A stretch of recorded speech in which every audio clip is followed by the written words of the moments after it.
we come to you today asking for your guidance, wisdom, and we ask for support as we begin this meeting. Help us to engage in meaningful discussion, allow us to grow closer as a group, and nurture the bonds of community.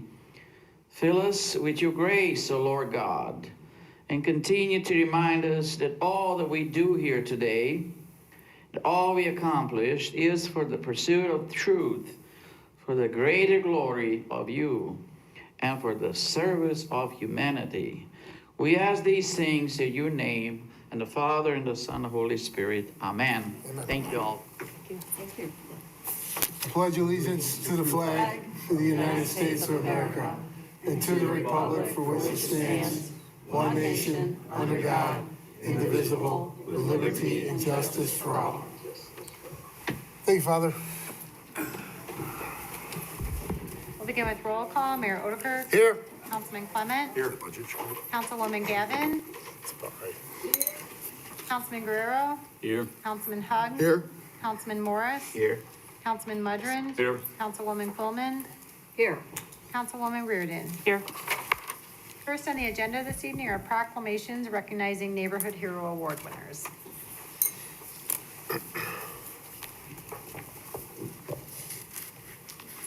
Good evening. My name is Jane Bernhard. I am a city planner here at the City of Joliet. I'm also the president of Project Acclaim, which is the city's civic pride recognition organization for the city.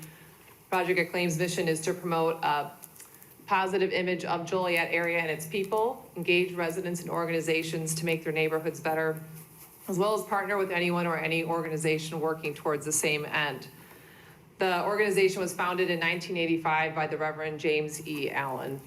And with me tonight, I have Councilwoman Jan Coleman, and we are here to recognize the remaining 10 winners of our annual Neighborhood Hero Award program. There was 19 winners this year.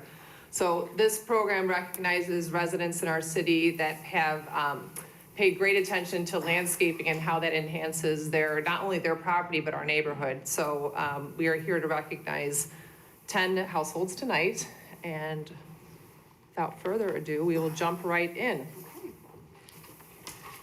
Well, I've been with us since the inception, and was there something I'm supposed to read?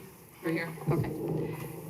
Since the inception of it, and we used to go around in a little mini bus and go through the neighborhoods and pick houses, and then we finally put it out that we wanted neighbors to nominate their neighbors. So this has been around for a while, and every year it gets bigger and bigger. Yep. But we like to do homes that have done the landscaping and take care of the flowers themselves. If they've had a beginning landscaper, then they tend to go over the years and fix it up a little better. They are qualified, but basically it's the homeowners that like to tend to the garden by themselves. So we'll start with the proclamation tonight. Project Acclaim has been honoring those who exhibit civic pride since 1985. In partnership with the City of Joliet, sponsors the Neighborhood Hero Award program to recognize those who take pride in their property. Neighborhood Hero Award honorees have outstanding yards that include maintained lawns with flowers, shrubs, and decorative trees. Whereas Neighborhood Hero Award honorees have labored intensely to create visual beauty at their property. By showing great pride in their property, these residents demonstrate great pride in their neighborhood and in our city. Now, therefore, I, Robert Odekirk, Mayor of the City of Joliet, Illinois, on behalf of the Joliet City Council, do hereby recognize these efforts and outcomes of the 2022 Neighborhood Heroes and hope others will follow their example. And we're going to start right off with the Pritz family at 806 Buell. Want to come up?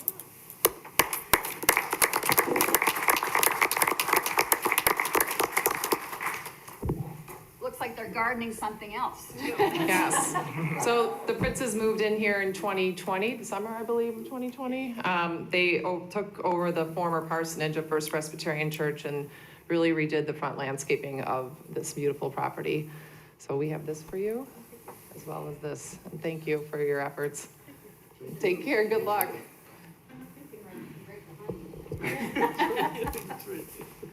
you. Okay, thank you, guys. Great job. Okay, next we have Diane Patterson, 1600 Mason Avenue. Diane has lived here for 21 years at this beautiful corner property. It was also nominated by 2 different households in the area, so it's well recognized and well established. Thank you.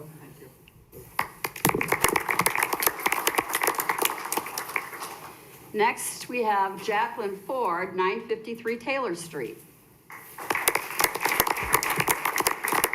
Jacqueline moved here in the summer of 2020, and she has made numerous improvements since she's moved here. And she's also a very friendly face in the neighborhood, as I've come to find out from the many people who have intersected you since you've moved in. So thanks. Yes. Great smile. Can I get one of these? I'm not doing well at passing these out. That's okay. Thank you very much.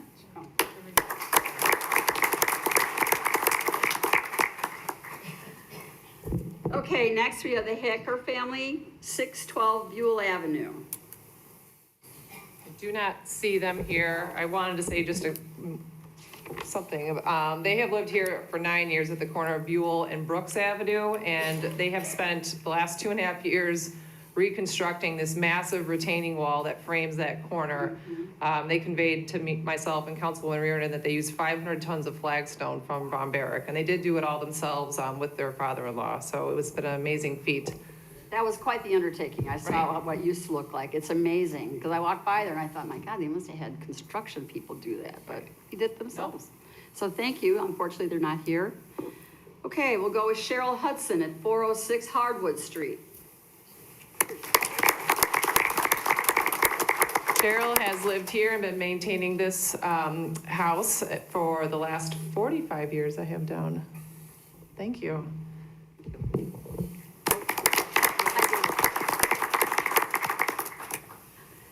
Demetros Betts, 654 2nd Avenue.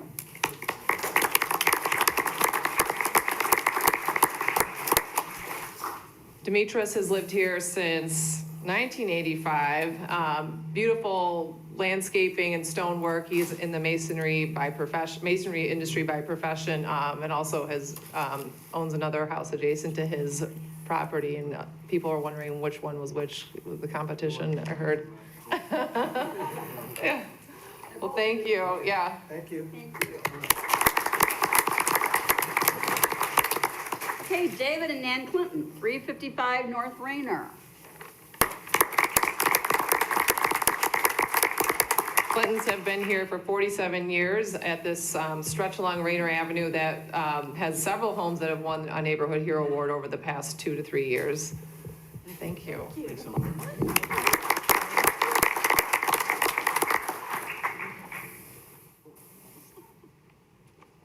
We'll get it yet. I know. Next year. Bertha Rangel, 503 North Hickory Street. The Rangel family has owned this 2-unit and has lived here for the last around 20 years, they told me, and they have enjoyed adding things throughout the years to their property. Thank you.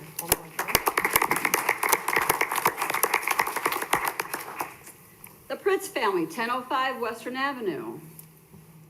They are not here tonight, but their house was nominated for the landscape investment they've made over the years to their Western Avenue property. They're probably both working. The mansion. Okay, and last but not least, this was a late entry, but I felt it deserved attention. Now, if you ever drive down Western and then go down to Midland, cut over to Midland, everybody talks about the moose at the corner. At 1311 West Acres, the Tomaszek family. It's a product of them. They started it out and it became a conversation piece. And every time you go by there, it's decorated for the seasons. And they just keep it up. And when it's not there, people want to know, where's the moose? So here they are tonight, Tomaszek family. Come on up.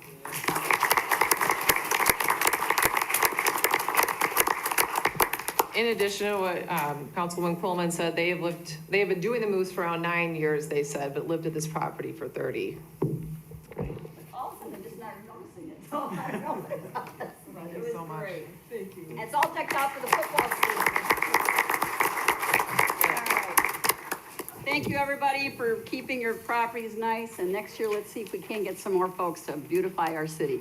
Thank you all. Thank you. Thanks, Shane. Great job. Thanks. Next is the approval of the agenda Is there a motion to approve the agenda as written with the following change? Remove Council Memo 470-22, which is a resolution authorizing the execution of an agreement with the Joliet Area Historical Museum. So moved. Second. Been motioned and seconded. Councilman Clement? Councilwoman Gavin? Councilman Guerrero? Aye. Councilman Hug? Aye. Councilman Morris? Aye. Councilman Mudrin? Aye. Councilwoman Coleman? Aye. Councilwoman Reardon? Aye. Next is citizens to be heard on agenda items. First is Les Cheney regarding Council Memo 459-22.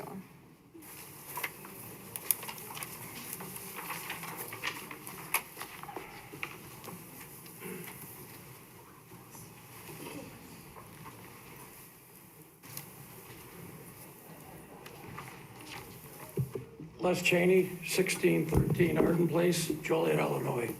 Good evening, Mayor, Council. I'm here in support of the Kingsman Industrial Park. I've had the pleasure of meeting Ryan Hill, military veteran. His company, Aries, is a third-generation union construction sewer and water contractor. Let me tell you, you can find out a lot about somebody when you talk to their competitors. And they all speak quite highly of Aries and Ryan Hill. They're very reliable people. I'm quite sure if Joliet votes in favor of this, you will not have trouble with Mr. Hill. As you guys know, he's a military veteran. He's a member of the association I represent, the Contractors Association of Will and Grundy Counties.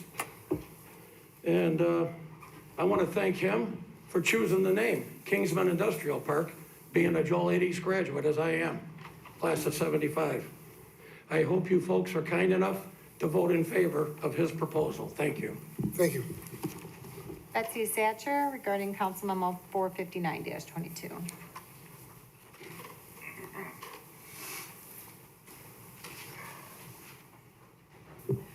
Betsy Satcher, East Side Neighborhood Council President, and I'm here and asking you to vote no for this project.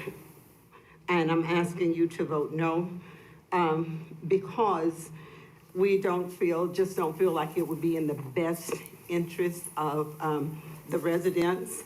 A question was asked at the meeting that we had, and thank you for having him come out and talk to the neighbors again. And was mentioned that, contractors need, something like this in this area because they need a place to store equipment and things. And the question that I asked is, do you know who the contractors are? And then, of course, the answer was, they don't know who it's going to be because the lots have been divided and they're going to sell to, whoever coming by the lot, and whoever buy these lots will have to go back to the zoning board for rezoning approval. Several residents expressed disapproval of the proposal for rezoning. And again, questions, how would these developments improve the quality of life for the residents? 2, will it increase the property value of the nearby residents? 3, will it bring sustainable job opportunities to the community?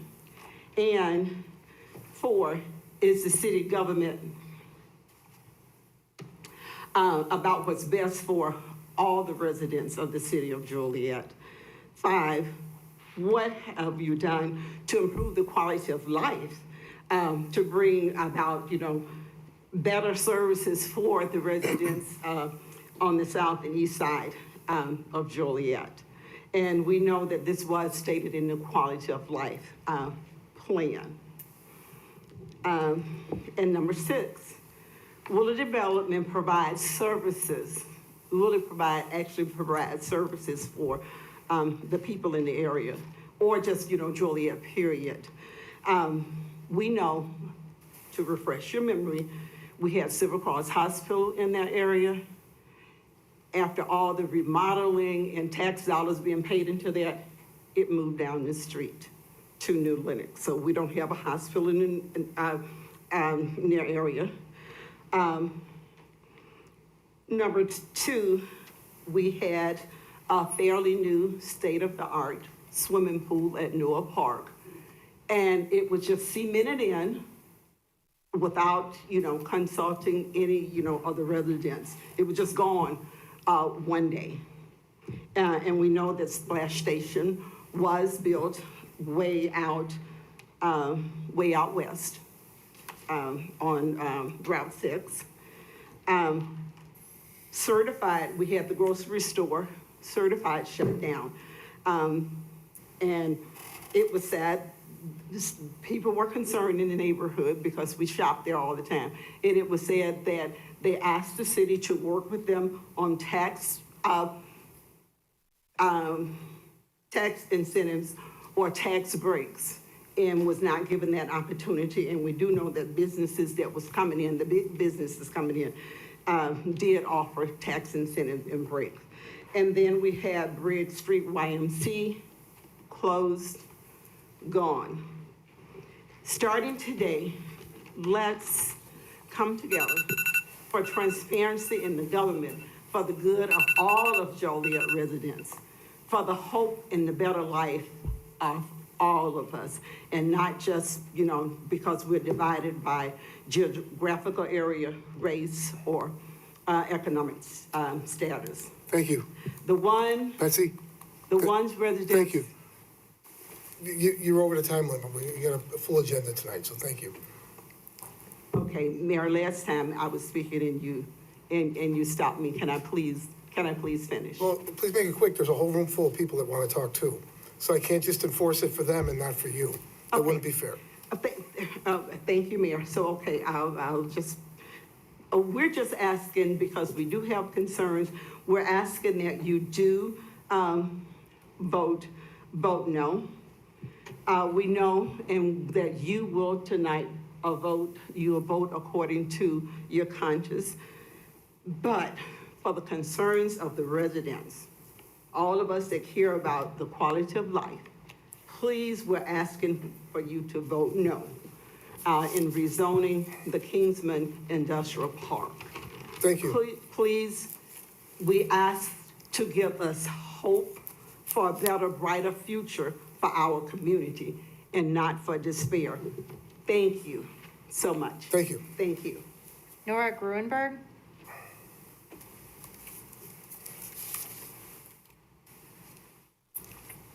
Good evening, everyone. I am Nora Gruenberg from the Illinois Realtors, and while I do live in New Lenox, I spend a lot of my time and my money here in Joliet, and I also represent almost 450 realtors who live in Joliet.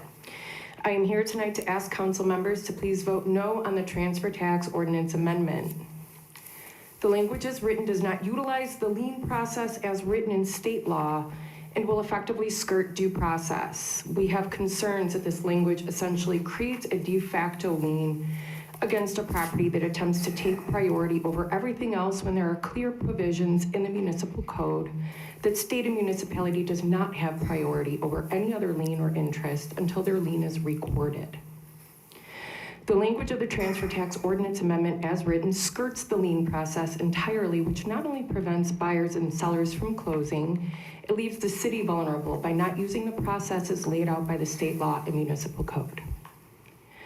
We have heard from city staff that this amendment seeks to close a loophole with buyers claiming exemptions in sheriff sales. We encourage the city to review and streamline its processes, including verifying the status of these buyers who claim exemptions before the closing. We have heard the argument made that other municipalities do this, but from our perspective, it would seem that municipalities using this method simply haven't been challenged on it yet. And the language as it stands will create new barriers to people buying and selling homes. It will delay or derail transactions, and it will result in more vacant properties, just to outline some of the unintended consequences of this kind of policy. Unless creating obstacles to transactions and generating more vacant properties that bring nothing of value to the city is the goal. There is a transparent process laid out by state law and the municipal code that can help the city receive its revenue without delaying or derailing closings And it is not by creating new policies that will result in stymied closings, more vacant properties, and a hostile environment for people who would otherwise like to buy a home in Joliet. Properly utilizing the already existing lien process is the solution to this problem, and I encourage the city council members to not pass the transfer tax ordinance amendment as it is written, and to discuss ways that the city staff can better utilize its processes, including the lien process, to recoup its lost revenues. Thank you so much for your time. Thank you. Is there anyone else that would like to speak on an agenda item this evening?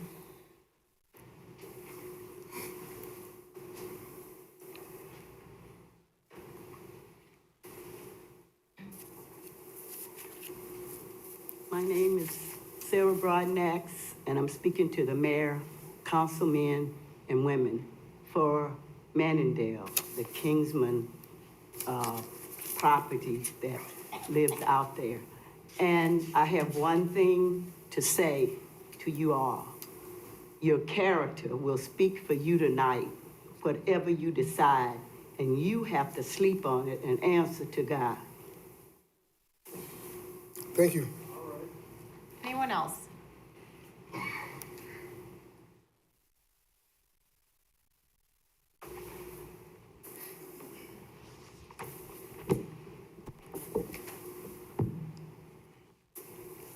Good evening. My name is Mary White. I live on 3rd Avenue here in Joliet. I was born and raised here in Joliet.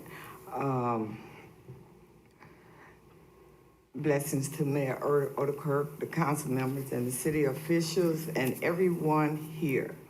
I say no to Kingsman Industrial Park 2. Health concerns, increased pollution, cancer, birth defects, and this reminds me of what was going on at Patterson Road, which is part of the city, and part is unincorporated. But I know several people, including my mother, who died of cancer because the water problem was so bad out there.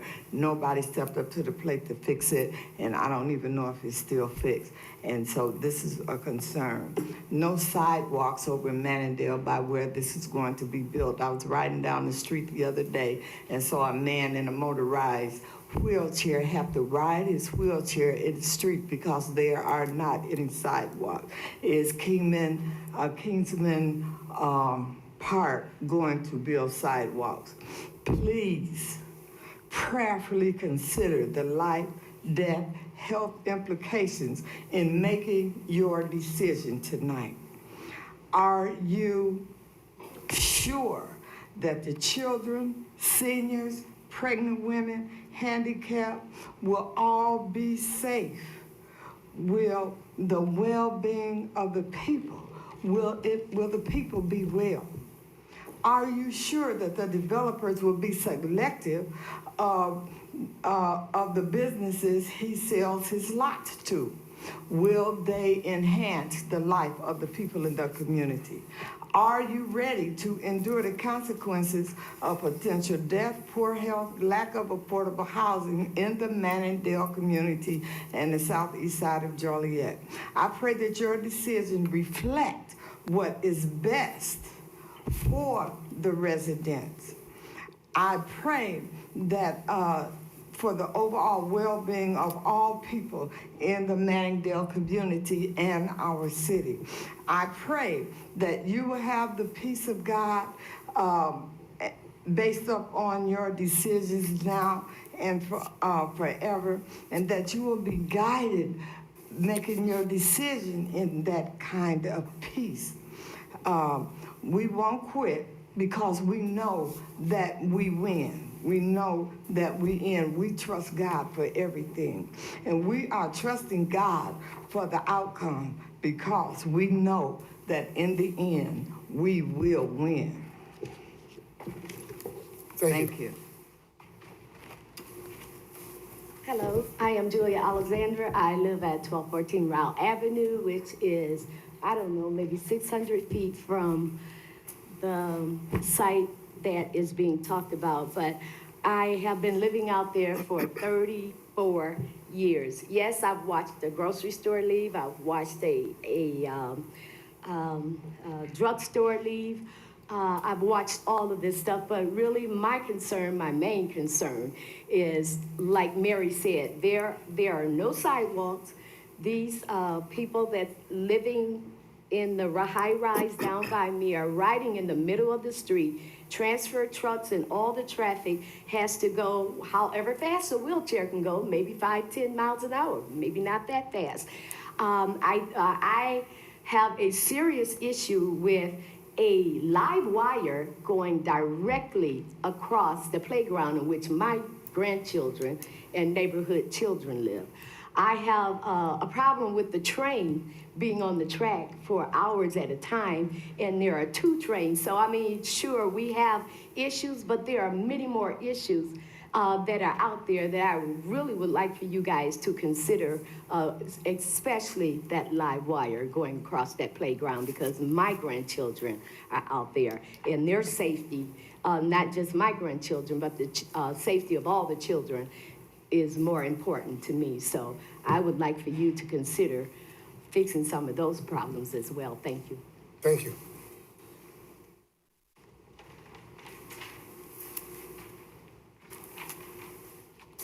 My name is Boise Walker, and I am a property owner off of Pawnee, right across from 1401 Mills Road, the Kingsman Industrial Park. The Eastside Neighborhood Council held a meeting at God's Gathering Place for our community on Tuesday, August 30th, and the owner of Kingsman Industrial Park was present with his lawyer. It is being purported the meeting was a disaster. However, the most disastrous moment was when Ryan Hill's lawyer started vehemently yelling at one of the residents for speaking her truth. We had over 35 people in attendance, and it was a diverse crowd.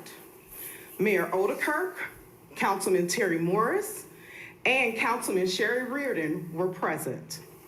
Residents from the Manningdale neighborhood, those who live on Rowell Avenue, Mills Road, Old New Lenox Road, and the residents living on surrounding streets in close proximity to 1401 Mills Road were present. However, when Ryan Hill of Patriot Capital Ventures held his meeting, it was stated approximately 12 residents showed up. Homeowners being upset with not being heard, continuously being dumped on, being lied to, and being overlooked is what I heard loud and clear. And that was directly from the residents. One resident said she now drives to New Lenox to go grocery shopping because Certified closed. Another resident said she has lived in the community for over 50 years and she wants to continue keeping the neighborhood safe for her grandchildren and great-grandchildren. While another resident said, the conversation from Ryan Hill and his lawyers sound like a precursor to the conversations of the owners that the owners had for North Point. Patriot Capital Ventures only has conceptual ideas of what would be built on the subdivided parcels if it's approved at 1401 Mills Road, because their primary goal is to sell subdivided lots. This development is not a vested opportunity for the community. The only plan in place is for Ryan to subdivide the land, sell it to other businesses, and look at his bottom line so that he can gain a profit and potentially do it again somewhere else. The most disastrous thing that could happen today is for the city council to approve this rezoning of 1401 Mills Road from residential to light industrial, because that would mean the voices and concerns of these homeowners are overlooked once again by any council member who votes in favor of rezoning.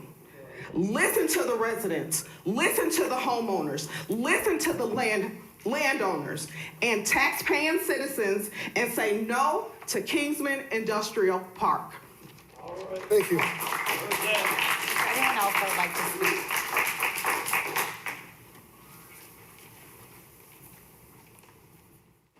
Good evening, Mayor, Council.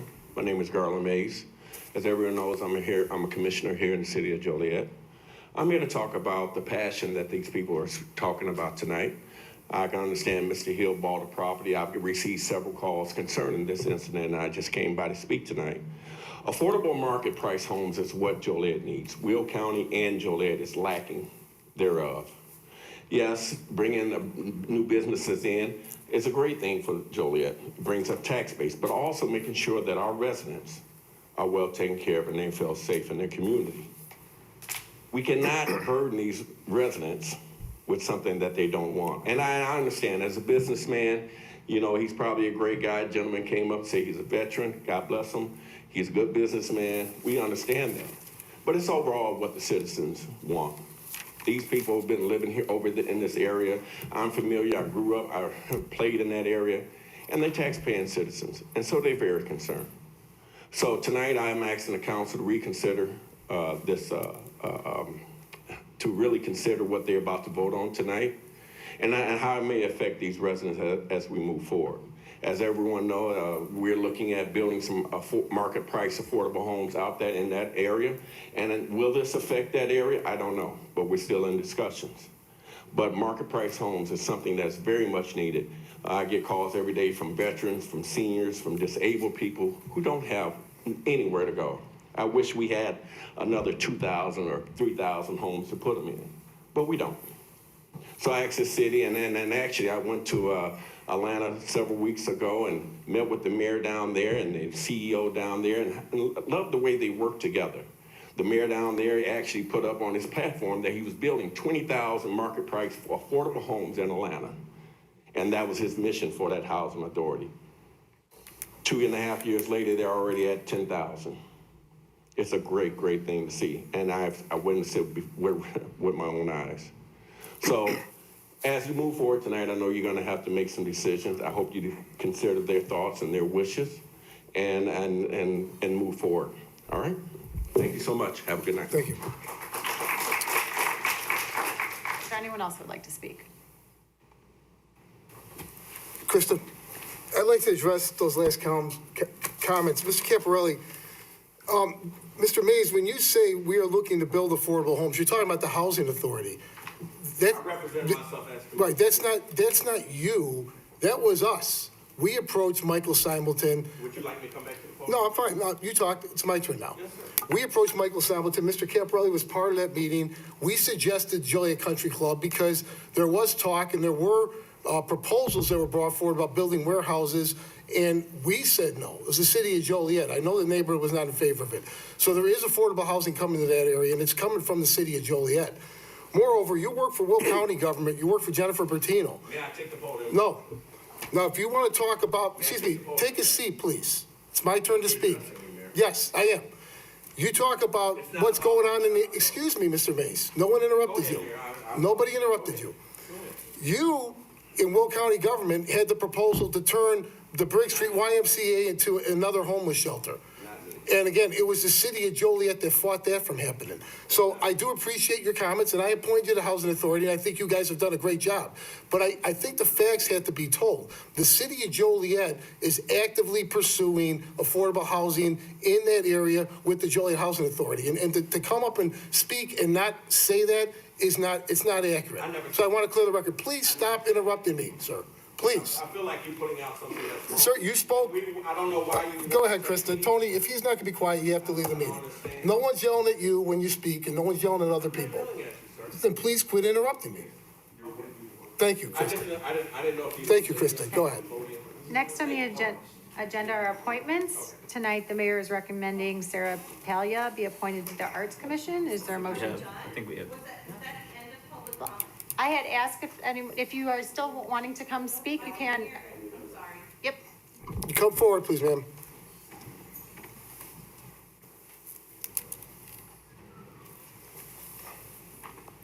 I'm sorry, I did not hear that. That's fine. I was busy listening. As Laura Spur said, Joliet Township, Sugar Creek Drive. I was at the meeting at the church. I got a little upset. I'm going to not be upset tonight.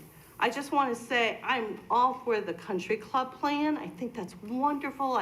I hope that happens. We get a grocery store. It'd be just great for me and my neighbors. I'm afraid about this Kingsman thing because I see it as a toehold. You know, I see it as a little piece and it's just gonna like stretch Mills. And I am right off of Rowell Avenue. Rowell Avenue, I know about semi-trucking. And if it says avenue, semi-trucks are not supposed to be on it. Well, that's in the state of New York. Maybe it's different in Illinois. But I can see Rowell Avenue, and I live right next door to Laraway School, and they promised us there weren't going to be semi-trucks. And I see semi-trucks there every single day driving down Rowell Avenue. And nobody here can stop them. Nobody. And you're gonna turn Rowell Avenue into a trucking route if you allow this industrial park to happen. It's a toehold, and it's gonna ruin our chances for Joliet Country Club to get housing. That's what I see. I see that happening.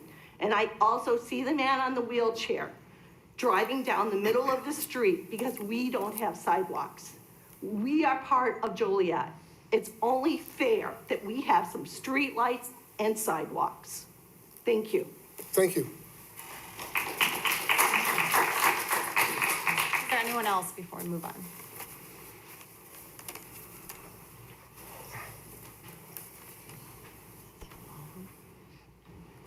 Good evening. Sorry about my voice. I had open heart surgery and been through a lot of things. But I want to say, I wasn't going to say nothing. But I spent some money to find out, should we do this or not? My wife kept on insisting. I said, it may be a good thing. So I spent money to get me a lawyer to find out, should we bring this to our side of the town? I bought an apartment building over there, so my children and family have somewhere. They won't be surrounded by a lot of trouble. So I'm saying that my lawyer said it's not a good thing. If it is, I don't know. And I applaud the man for wanting to put money in his pocket. But it's more than about money. It's about living where you can live. I'm a pastor of a church, and I think enough is enough. Enough is enough. And I don't ask for a handout. I work my way up. The church member don't pay my bills. Matter of fact, when they come there, I ask, what can I do? So I thank y'all tonight. Take consideration of what we want for a change. Thank you. Is there anyone else that would like to speak on an agenda item? Seeing none, we'll move on. Next is appointments. Tonight, the mayor is recommending Sarah Palia be appointed to the Arts Commission. Is there a motion to approve? So moved. Second. Been motioned and seconded to approve. Councilwoman Gavin. Councilman Guerrero. Aye. Councilman Hug. Aye. Councilman Morris. Aye. Councilman Mudrin. Aye. Councilwoman Quillman. Aye. Councilwoman Reardon. Aye. Councilman Clement. Aye. Motion carried.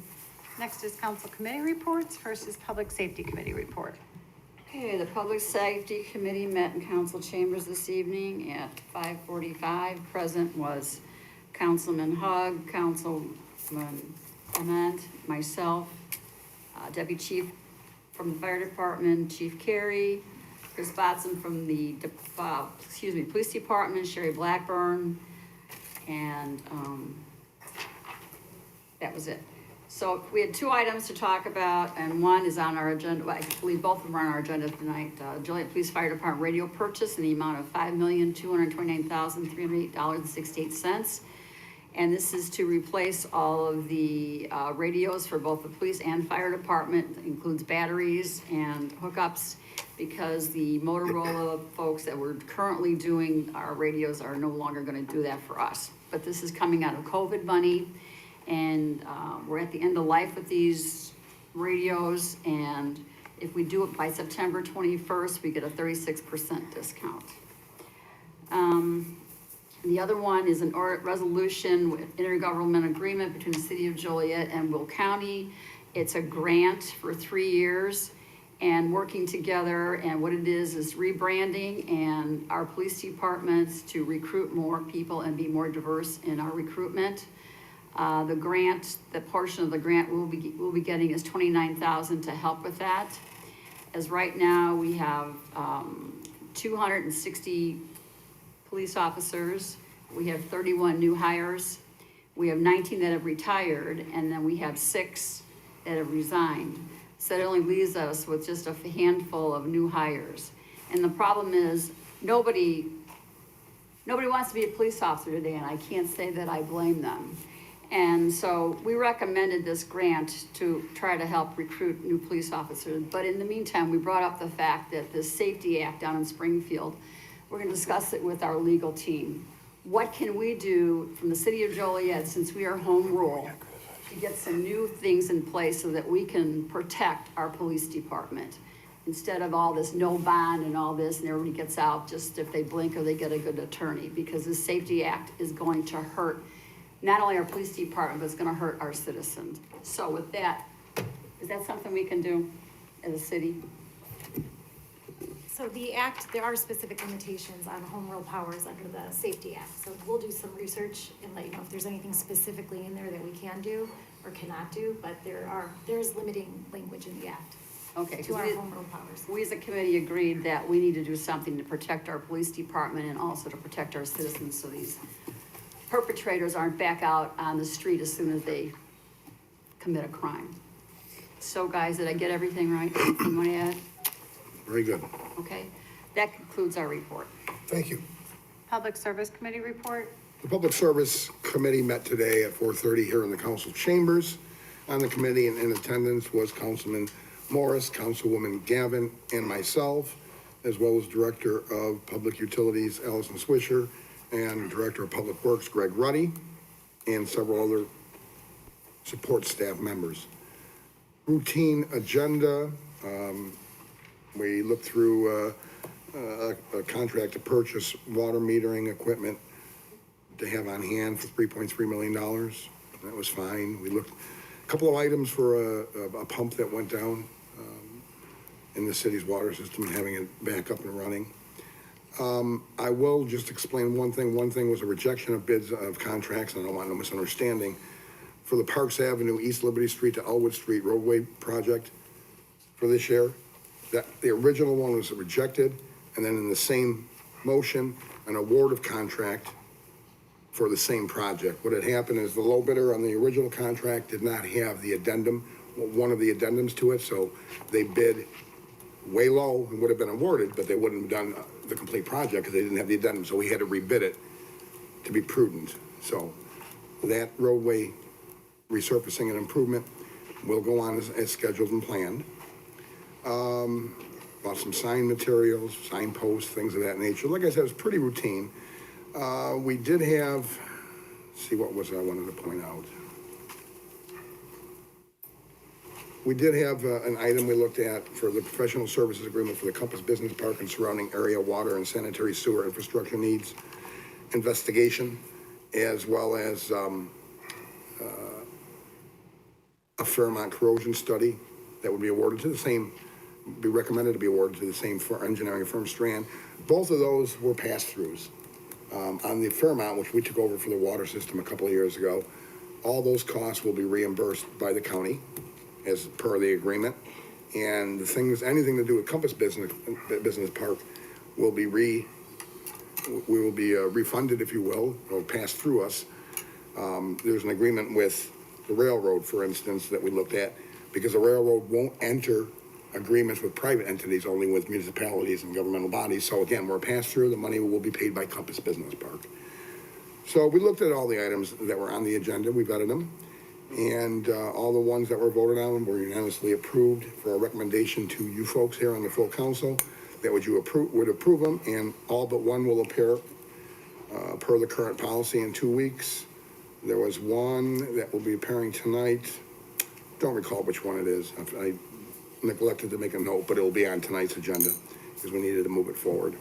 Did I miss anything, Terry? No, sir. Betty? Okay.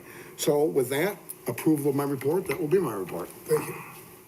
I show no other reports. Moving on to consent agenda, approval of the minutes. It's recommended the minutes of the pre-council meeting held on August 15th, 2022, and the minutes of the council meeting held on August 16th, 2022 stand approved as recorded. Council Memo 443-22, receipt of the 2021 Comprehensive Annual Financial Report. It's recommended this report be received and placed on file. Council Memo 444-22, award of contract for the 2022 Traffic Signal Materials Purchase Order to Traffic Control Corporation in the amount of $178,073. Council Memo 445-22, award of contract for the 2022 Electrical Materials Purchase Order to Gray Bar Electric Company in the amount of $106,586.50. Council Memo 446-22, award of contract for the Salt Dome retrofits to bulk storage in the amount of $259,033. Council Memo 447-22, award of professional services agreement for the 2024 Water System Rehabilitation Program to Baxter and Woodman in the amount of $742,300. Council Memo 448-22, professional services agreement for the 2023 Lift Station Rehabilitation Program to Donahue and Associates in the amount of $89,900. Council Memo 449-22, amendment number 1 to the Phase 2 professional engineering services for the Theodore Street Widening Improvements Project, Project 1A, Droughton Road to Westmere Parkway, to V3 companies in an amount not to exceed $79,417. Council Memo 450-22, change order number 1 for the East Side Wastewater Treatment Plant number 2 and number 3 sludge storage tank repairs project to Katie in the amount of $8,700. Council Memo 451-22, request to add 2 co-managing underwriters for the City of Joliet, Illinois General Obligation Bond Series 2022 Rock Run Crossings. It's recommended Council Memos 444-22 through 451-22 be approved. Is there a motion to approve all said consent agenda items? Question first, Mayor. Yes. On 451-22, Jim Gaddotti, it's good to see that the original bond managers that were going to issue the whole $100 million have divided it and brought on 2 additional ones. However, if I understand the agreement, the 2 additional ones will get $20 million apiece, and the original one will still keep the lion's share of $60 million. Is there a reason why it wasn't evenly divided? The Stifel, the underwriter, requested that it be 60 million. Of course, we had to get their approval to add the co-underwriters. We chose 2 that we are familiar with, Bernardi and JP Morgan. So we have no control over that, over our own bonds. Okay, thank you. Is there a motion to approve all said consent agenda items? Excuse me, should Yes. we take that out and vote on that separately then? If you can make the motion, I'll second it. I'll make a motion to remove that from the consent agenda and vote on separately. I'll second that.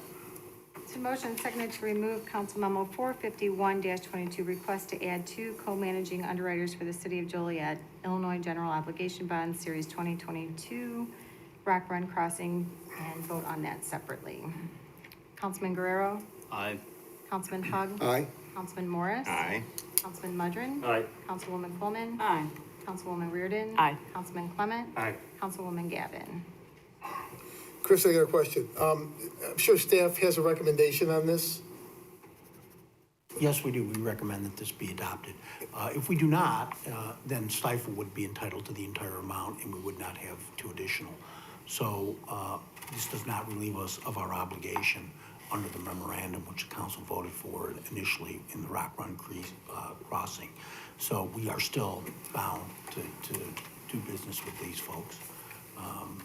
Underneath that memorandum which you approved, this was just breaking it out so we could give additional money to additional funds. Isn't that right, Jim? Yes, the 2 additional firms will give us many more customers that we could sell the bonds to. JP Morgan is more national. Bernardi Security is very local and has local constituents. So, Thank you. Can't we divide it evenly though? Why can't we? because they have the ability, they have to agree to that. That's not the way the original memorandum was written, Councilwoman. So the original memorandum said they got all of it. They are only by their good graces willing to share with these other bond underwriters. Thank you. You're welcome. Thank you. First, we'll need a motion to approve all said consent agenda items minus Council Memo 451-22, which was removed in that. So move. Second. Been motion and seconded to approve. Councilman Hug. Aye. Councilman Morris. Aye. Councilman Mudrin. Aye. Councilwoman Coleman. Aye. Councilwoman Reardon. Aye. Councilman Clement. Aye. Councilwoman Gavin. Councilman Guerrero. Aye. Motion carried. Next is Council Memo 451-22, request to add 2 co-managing underwriters for the City of Joliet, Illinois General Obligation Bonds, Series 2022 Rock Run Crossings. It's recommended Council Memo 451-22 be approved. So moved. Second. Been motion and seconded to approve. Councilman Morris. Aye. Councilman Mudrin. Aye. Councilwoman Quillman. Again, I don't mind having 2 people, but I think it should be divided equally, and since it is not, I'll have to vote no. Councilwoman Reardon. Aye. Councilman Clement. Aye. Councilwoman Gavin. Councilman Guerrero. Aye. Councilman Hug. I'm a little disturbed that we don't have control of our own municipal bonding. No. Motion carried 6-2. Next, under agenda item, Council Memo 453-22, an amendment number 3 to the professional services agreement for the Alternative Water Source Program to Stantec Consulting Services in the amount of $61,783,972. It's recommended Council Memo 453-22 be approved. Mayor? Yes. Oh, go ahead. You're gonna do the same thing I am. Go ahead. I just wanted to ask, 61 million is quite a substantial amount, and I know we've had the presentations on the subject before, but if we could just get a brief description of what the agreement is for, what the scope of work is. I believe this is for the engineering phase of the project, but for the audience, if we could just get a very brief recap. Elsie, do you want to do that? And Mayor, I might add what he said. Very brief.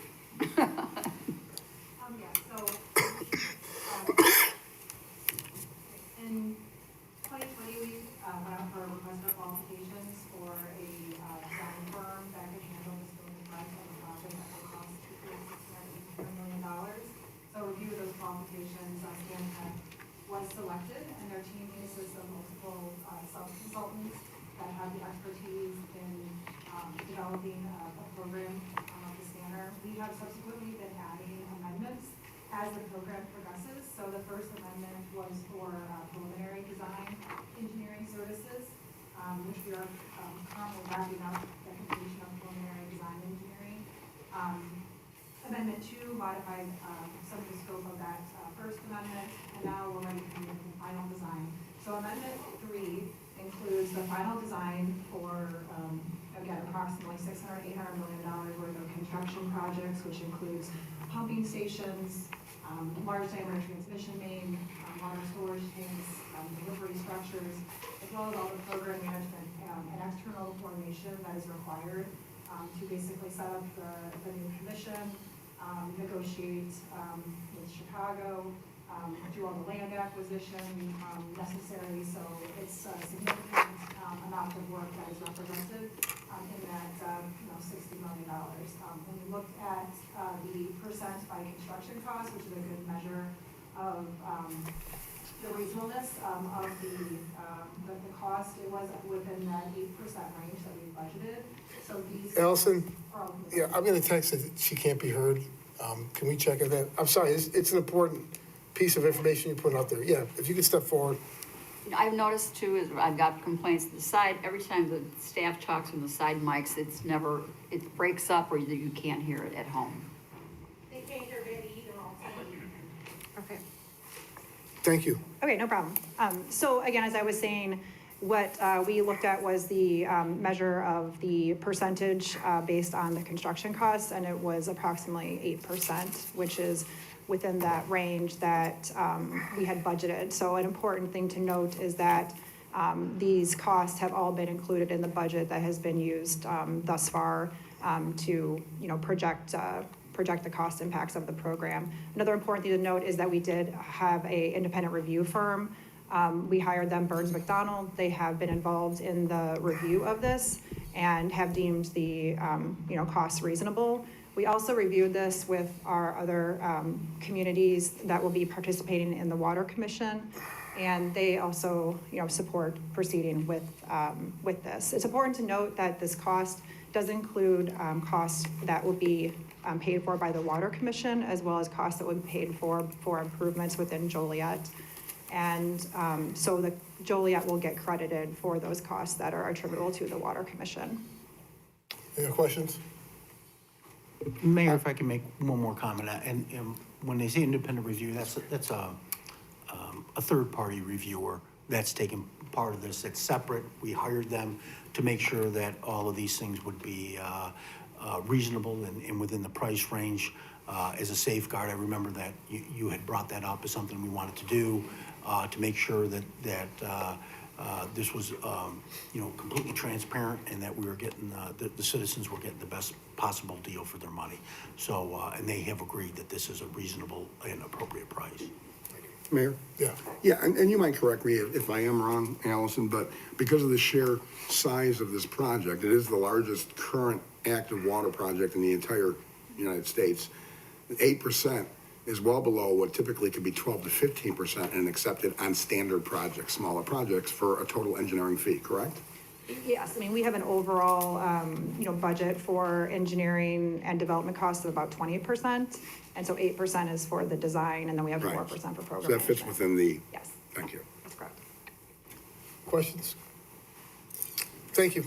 Is there a motion to approve Council Memo 453-22, an amendment number 3 to the professional services agreement for the alternative water source program to Stantec Consulting Services in the amount of $61,783,972? So moved. Second. Been motion and seconded to approve. Councilman Mudrin. Aye. Councilwoman Quillman. Aye. Councilwoman Reardon. Aye. Councilman Clement. Aye. Councilwoman Gavin. Aye. Councilman Guerrero. Aye. Councilman Hug. Aye. Councilman Morris. Aye. Motion carried. Next is Council Memo 454-22, Joliet Police and Fire Department's radio purchase in the amount of $5,229,308.68. It's recommended Council Memo 454-22 be approved. Move to approve. Second. Been motion and seconded to approve. Councilwoman Quillman. Aye. Councilwoman Reardon. Aye. Councilman Clement. Aye. Councilwoman Gavin. Aye. Councilman Guerrero. Aye. Councilman Hug. And I would just point out that, and Jim, thank you for checking into it when we talked about it several months ago, that the lion's share, if not the total amount, will be covered by COVID recovery funds. Am I correct, Jim? That's correct. It'll be taken entirely out of COVID funds. It's an excellent use for those funds because it's a more or less a one-time purchase. We won't have to replace these radios for another 15 years. And COVID money is not a recurring funding process, and we were allowed, as part of that is the ARPA funds, to spend it on first responders. And I think this is an excellent use of that fund. This benefits every single person in this city, so Fire I just wanted to clarify that so people knew how we're paying for that. Sir. And I vote aye. Councilman Morris. Aye. Councilman Mudrin. Aye. Motion carried. Moving on under ordinances, Council Memo 456-22, an ordinance amending Chapter 19, Article 3, Ordinance of the City of Joliet Code of Ordinances, creating sections regarding pedestrians. It's recommended said ordinance be adopted. So moved. Second. It's been motioned and seconded to approve. Councilwoman Reardon. Aye. Councilman Clement. Aye. Councilwoman Gavin. Aye. Councilman Guerrero. Aye. Councilman Hug. Aye. Councilman Morris. Aye. Councilman Mudrin. Aye. Councilwoman Quillman. Aye. Motion carried. Krista, I want to thank staff and the legal department and city manager for putting this together. It's a good step forward for our city, so thank you for your efforts on this. Yeah, it's a step forward to getting some of the folks that panhandle out on Larkin and Jefferson and various city streets to not become such a hazard to not only themselves, but to cars as well. So, again, and thank you, Mayor. Thanks for passing it, Council. I appreciate it. Next is Council Memo 457-22, an ordinance creating Chapter 18, Licenses and Business Regulations, Article 3, Section 18-50, Ordinance of the City of Joliet Code of Ordinances, sweepstakes machines prohibited. It's recommended said ordinance be adopted. So moved. Second. It's been motioned and seconded to approve. Councilman Clement. Aye. Councilwoman Gavin. Aye. Councilman Guerrero. Aye. Councilman Hug. Aye. Councilman Morris. Aye. Councilman Mudrin. Aye. Councilwoman Quillman. Aye. Councilwoman Reardon. Aye. Motion carried. Next is Council Memo 458-22, an ordinance amending Chapter 4, Article 3, Section 4-30, ordinance of the City of Joliet Code of Ordinances, allowing package sales to commence at 6 a.m. on Sunday. It's recommended said ordinance be adopted. So moved. Second. Been motioned and seconded to approve. Councilwoman Gavin. Aye. Councilman Guerrero. Aye. Councilman Hug. Aye. Councilman Morris. Aye. Councilman Mudrin. Aye. Councilwoman Coleman. Aye. Councilwoman Reardon. Aye. Councilman Clement. Aye. Motion carried. Next is Council Memo 459-22, ordinances associated with the Kingsman Industrial Park subdivision. This includes an ordinance approving the reclassification of 25 acres on part of 1101 Mills Road from R2 Single Family Residential to I1 Light Industrial Zoning, an ordinance approving the preliminary plat, an ordinance approving the final plat, and an ordinance approving the recording plat of the Kingsman Industrial Park subdivision Unit 1. It's recommended said ordinances be adopted. I believe the developer is here, and I believe that the planning division has a few slides. Yeah, before we make any motion, can staff comment on this? And probably if it's not you, Jim, approach the microphone. Yeah, that's fine, Mayor. You know, some of the things that the Kingsman Industrial Park bring is, I think there's a kind of a general misconception on folks that there's gonna be this huge terminal there, that trucks are gonna be coming in, it's gonna be warehousing, break bulk, and trucks delivering and taking away pallets full of goods or delivery stuff. And that's not the case. In this particular time, this is zoned, and the plan that went before the planning department is to have places where small businesses can locate, small family-run businesses, such as a plumber who wants to have a place to have pull in his van, store some plumbing equipment, etc. Where a Safe Light Auto Repair can operate out of, where a painter can operate out of, so he can store his stuff, an electrical contractor, so he can put his ladders and his van in there, and then go back to the shop to be able to work on different items. These are not, and you can see from the slides here going through here, this is the type of businesses that are going there. These are not big trucking firms. This is mom and pop businesses that serve the Joliet community. There's not a lot of places to go there. Collision repair would be another place like this that can operate out of that space. So just so you're aware of that. So that's why the staff is completely in favor of this. One question. I referenced this earlier. When we met with the people who purchased the country club and they brought their proposal forward to build warehouses on the country club, I know you and I in that meeting both told them that the local roads were not built to handle the traffic that they were going to bring in. And more to the point, the reason for the Hobart Road Bridge is to try to draw traffic away from those local roads on the one-way inside and outside of Center Point. When the council passed North Point, I think the final, final straw, but the thing they put over the top was the idea of the closed loop. And again, keeping trucks off of local roads. So my question is, do you think this proposed use is consistent with what we've been saying about trying to get trucks off of the local roads? Oh, absolutely. And it kind of revitalized that neighborhood. That particular piece of property has been vacant for many, many years. You know, and it's not going to get better unless we start to develop it. The landscaping there is going to be excellent. You know, we talked to the developer at length. We believe that he has the best interest of the not only the citizens of Joliet, but the community as well. He called it the Kingsman, only as a reference and as an honorum to the high school that was there, which was the mascot. This does purport with all of that.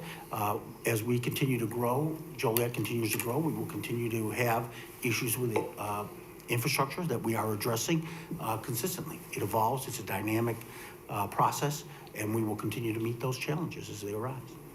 Any other questions? Were you going to make a presentation, Mr. Hill?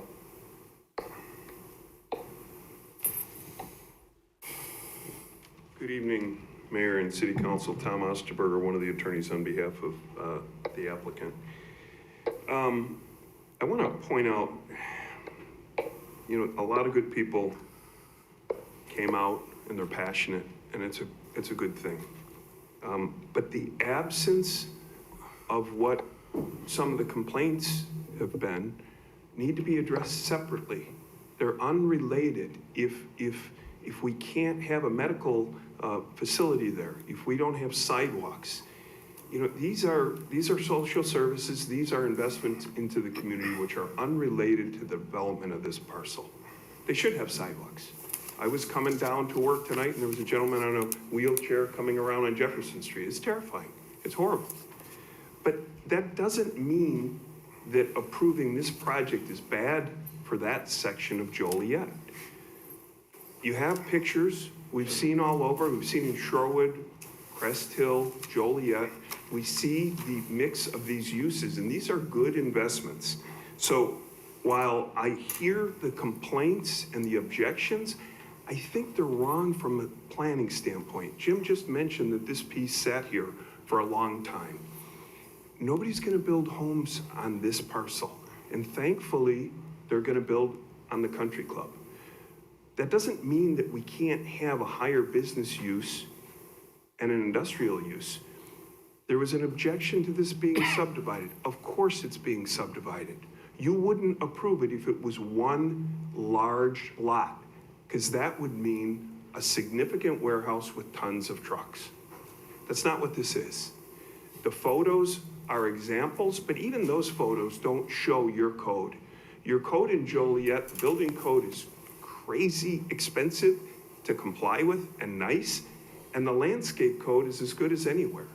So I would urge you to vote in favor of this. I think this is an investment, and I don't want to argue with the objectors, but I think they're wrong. I think you're going to see this help the area and only improve it.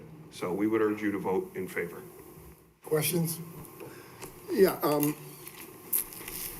if I understand it, to oversimplify it, the project, and that was a good point to make. If it wasn't subdivided, the total acreage would accommodate a 500,000 square foot warehouse. And the word warehouse has become a very scary thing, especially in this area. These will be, I believe, 8 subdivided lots, and essentially artisans, companies that are artisans or crafts, you know, it could be an electrical outfit that does electrical work. It might be a painting outfit. Yes. And they're gonna have their offices. Correct. And then they'll have probably a shop and an attachment to put the trucks to store the supplies. Now, the best way I can explain it to somebody, if I had 3 acres of land and I had a house and a 2-car garage and I built a larger tin garage or tin building there, not a huge warehouse, but I stored, because I was, opening a paint business, all my paint, that would become a warehouse. Because you're warehousing the individual. But these are not going to be, in any way, shape, or form, a 50, 100, a 500, a million square foot. These are gonna be a combination of office, shop, and storage, correct? Absolutely correct. All right, thank you. The property itself is 25 acres, minus the water retainage and the roads. It's about 18 usable acres to actually build buildings. So about 2.5 acres per. Of that is about 2 1/3. Okay. So you physically can't have a massive warehouse. So it's just like those, in the photos, there were those like little, I call them like industrial condos. You'd have the one main door and then the little office, and that's one person's little condo unit, followed by probably 2 or 3 in a line. So you'd have, I think somebody brought up Safe Light, you'd have like a vinyl siding guy, electrician, roofer, etc. So it caters to the small mom and pop shops. That was the whole intent. And not that you will, but if you were to decide a year from now, I'm just not selling if you wanted to try to go back and reverse the subdivision, you'd have to come back before us and the Plan Commission and Zoning Board. So I want people to understand that. It's not something that if you're approved, you can just do whatever you want. Right. You put together a plan that has a subdivision of 8 lots and about 2 1/3 apiece, which would accommodate parking, offices, shop, and storage for each of those parcels. Yes. Okay, thank you. Thank you. No questions? Krista? Is there a motion to approve Council Memo 459-22 ordinances associated with the Kingsman Industrial Park subdivision, which includes an ordinance approving the reclassification of 25 acres on part of 1101 Mills Road from R2 to I-1 zoning, an ordinance approving the preliminary plat, an ordinance approving the final plat, and an ordinance approving the recording plat of the Kingsman Industrial Park subdivision unit 1. Motion to approve. Second. It's been motioned and seconded to approve. Councilman Guerrero? I think there certainly is a need for this type of development, but at this time I'll have to vote no. Councilman Hug? Aye. Councilman Morris? Aye. Councilman Mudrin? Aye. Councilwoman Coleman? If I thought for one moment that this was gonna be a warehouse with 18-wheelers, I would vote no. But we need some businesses over there. You want a grocery store. Business begets business when they see people investing in the area. I have listened to you. I have supported you all the time, but on this one, I believe this is the best use for that. And if they want to do any changes, as was stated here before, it would have to come back to council and we would have to approve it. Right now, we're just approving small lots with small businesses. So I will vote aye. Councilwoman Reardon? No. Councilman Clement? Aye. Councilwoman Gavin?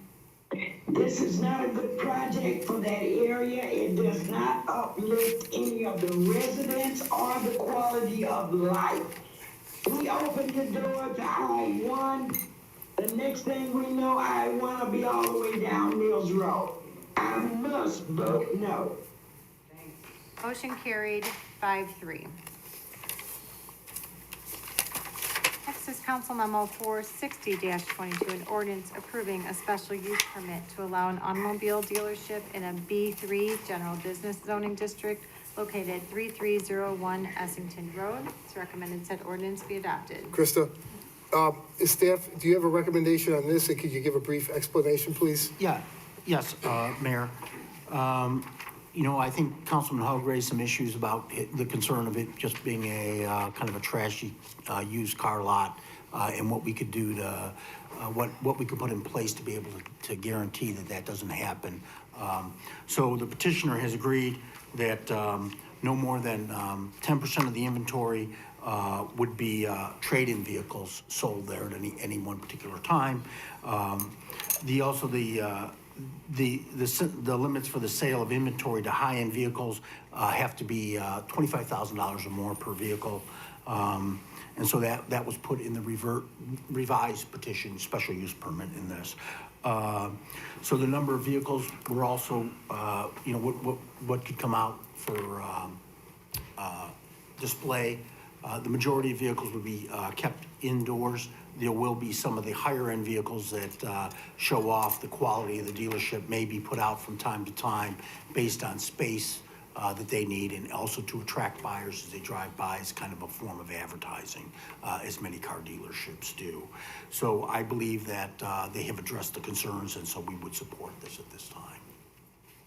Mayor? Yes. First, I will say thank you to the developers, the owners, and staff for doing it.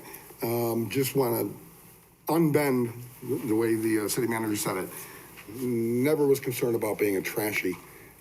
I've been involved with this going back pre-pandemic, before you were here, Jim. I apparently didn't express myself correctly. One of the owners was gentlemanly enough that he was told by Derek at the time, you might want to reach out to the district councilman to see if, you know, because we have used car issues. So I just want to be clear, no, this wasn't a last minute change. This was what we discussed, and then we had the delay during COVID. But what was discussed going back a year and a half between myself and the owners and Derek and the owners. So I would, at this point, unless there's not, if there's another comment, I would make a motion to approve. And I do appreciate that you guys went back and we resurrected what we originally talked about. Second. It's been motioned and seconded to approve Council Memo 460-22, an ordinance approving a special use permit to allow an automobile dealership in a B3 General Business Zoning District located at 3301 Essington Road. Councilman Hug? Aye. Councilman Morris? Aye. Councilman Mudrin? Aye. Councilwoman Coleman? Aye. Councilwoman Reardon? Aye. Councilman Clement? Aye. Councilwoman Gavin? Councilman Guerrero? Aye. Motion carried. Council Memo 461-22, an ordinance approving the First Amendment to the Tax Increment Financing District Eligibility Study and the redevelopment plan and project for the Rock Run Crossing redevelopment project area. It's recommended said ordinance be adopted. So moved. Second. Been motion seconded to approve. Councilman Morris? Aye. Councilman Mudrin? Aye. Councilwoman Quillman? Aye. Councilwoman Reardon? Aye. Councilman Clement? Aye. Councilwoman Gavin? Councilman Guerrero? Aye. Councilman Hug? Aye. Motion carried. Council Memo 462-22, an ordinance adding the expansion area to the Rock Run Crossings redevelopment project area. It's recommended said ordinance be adopted. So moved. Second. Motion seconded to approve. Councilman Mudrin? Aye. Councilwoman Quillman? Aye. Councilwoman Reardon? Aye. Councilman Clement? Aye. Councilwoman Gavin? Councilman Guerrero? Aye. Councilman Hug?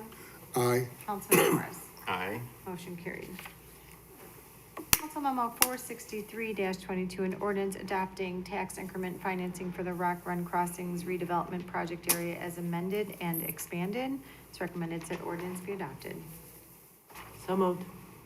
Second. Been motion seconded to approve. Councilwoman Quillman? Aye. Councilwoman Reardon? Aye. Councilman Clement? Aye. Councilwoman Gavin? Councilman Guerrero? Aye. Councilman Hug? Aye. Councilman Morris? Aye. Councilman Mudrin? Aye. Motion carried. Council Memo 464-22, an ordinance adopting amendment number 3 to the City Center Tax Increment Financing Redevelopment Plan and Project. It's recommended said ordinance be adopted. So moved. Second. Been motion and seconded to approve. Councilwoman Reardon? Aye. Councilman Clement? Aye. Councilwoman Gavin? No. Councilman Guerrero? Aye. Councilman Hug? Aye. Councilman Morris? Aye. Councilman Mudrin? Aye. Councilwoman Quillman? Aye. Motion carried 7-1. Council Memo 465-22, an ordinance amending Chapter 28, Article 14, Real Estate Transfer Tax, Sections 28-255, 28-258, and 28-261, Ordinance of the City of Joliet Code of Ordinances. It's recommended said ordinance be adopted. Excuse me. Mayor. Yes. I'd like to ask some questions if, I don't know if it would be the city manager who would, respond to this or not, but I have been looking through the application process of, a real estate transfer stamp.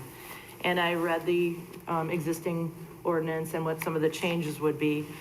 And I kind of hear where, Ms. Gruenberg is coming from.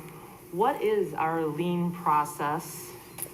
Is it, what is the cost to do it? Do we have a standard, form that if somebody has, if they reach a certain limit of cost, to say we had to cut their grass because they weren't doing it, and these costs that they're adding up, why are we not really utilizing the lien process? Well, one of the reasons we don't use the lien process is because we are so subordinate. We do use it from time to time in cases where the numbers are substantial. However, it's costly. We are subordinate to the mortgage holder. So until that mortgage is paid off, if there's anything left on the mortgage, we are so far down the line, we receive no money. So that water bill falls on the taxpayers and not on the folks that are now going to take possession of that property and move forward. So that's one of the reasons we do that. This is something that other municipalities and towns do. I have a list here. Some of them are Aurora, Elgin, Addison, Bartlett, Bolingbrook, Carroll Stream, Elk Grove, Glendale Heights, Glen Ellen, Hanover Park, Naperville, Wheaton, and Woodridge.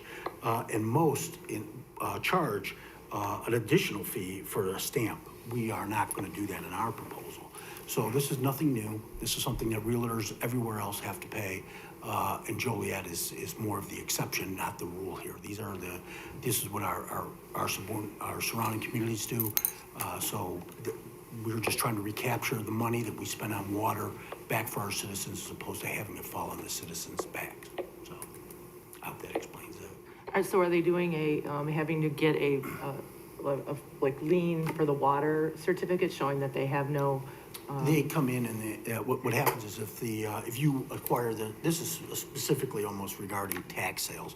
So when you, for default tax or on a mortgage, when you want to go get the water turned back on, what happens is they come here, and if we say, hey, there's an outstanding water bill associated with this property, please pay that before you can take possession, before you can get your water turned on. So that's what this does, is it closes that loophole. Right now, they're saying, hey, there should not be a water bill, it was extinguished. So we're not gonna allow them to do that anymore. Extinguished through the exemption and everything? Through the or- tax sale, correct. Okay, thank you. You're welcome. Mayor? Yes. You know, I'm gonna break this down very simply. It's not an expensive process. Second time I've heard somebody from staff tell me that is a $41 fee. It's a $41 fee to put a lien. We should at least have a lien, maybe with a basement, you know, a minimum, 250, 300. So imagine any of you have a 25-year-old daughter or son-in-law with a 13-month-old baby, didn't think they'd be able to buy a house for another 10 or 12 years. So they scrape their money together, and they look at all the costs associated with the purchase of a house that maybe was underwater, and then they're hit with a $1,700 last-minute bill. I know, as an insurance agent, the other insurance agent know how closings go. If we don't show up with it's dead, right? They're hit with a $1,700 bill that may have made them say, oh, honey, we're gonna get this house for $40,000, we're gonna have a lot of fixer-upper, but we're gonna get the other $1,700. Why are we hiding it? Why is it not liened like anything else? The fact that the law dissolves that lien, so now our job as a city is to skirt the law, find a loophole? I'm not asking questions, I'm making a statement, Jim. Thank you. So it would seem professional and appropriate. I don't care what other communities do it in such a way as to keep people in a fog until the very last minute. I don't care what the communities do. Some of those communities do things much, much better than us. Some of those communities do things as well as us, and some of those communities do some things not as well as us. And this is one of the times that we should be doing it much better than them and much better than what we're doing. This is not the city against realtors. This is the city and a service provided to the buyer sitting at that table. And the surprise, you got a $3,000 bill, that's ludicrous. That's my statement. My question is there a list showing that these are what the potential outstanding debt is before the sale? Yeah. That they can find? It's disclosed at the time of sale, correct? That's at the closing, correct. But not before then, though. So it won't show up on a title search because it's not a lien. But it has to be disclosed when you're buying or selling the property. At that point, you're sitting at a table waiting to close. So that's a little late in the game to be doing it. I guess, would you want an answer, Pat? Jim, do you have an answer for that? We're mainly talking about tax exempt when they buy it at a tax sale. And it's true, we do not put a lien on all water bills.